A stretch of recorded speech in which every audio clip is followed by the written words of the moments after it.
Nanililaw na balat?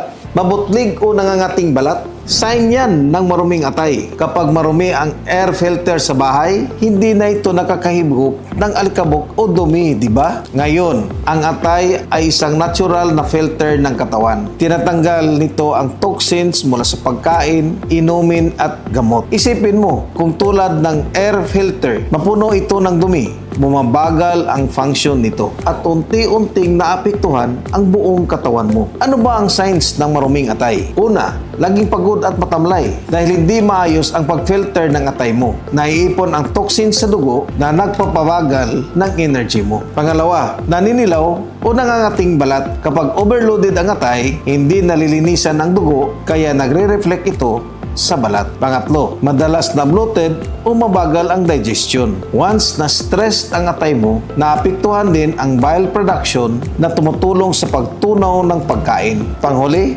mataas ang cholesterol o ang fatty liver. Kapag hindi maayos ang liver function, mas naiipon ang taba sa katawan at mas mataas ang risk ng fatty liver disease. So, kailangan mong iwasan ang sobrang alat, mantika at alcohol. Kumain rin ng liver-friendly foods tulad ng green and leafy vegetables, turmeric, at citrus fruits. Uminom ng natural liver detox drinks tulad ng pampakwan at immunobooster para tulungan ang atay mong mag-recover at linisin ang dugo. Kung kaya mong linisin at palitan ang air filter sa bahay mo, dapat mas lalong pagtuunan mo ng pansin ang paglilinis ng atay mo. Always consult your doctor. Kung feeling mo barado na ang atay mo, comment liver detox time. Ito ang inyong friendly doctor from Trento, Dr. Allen po.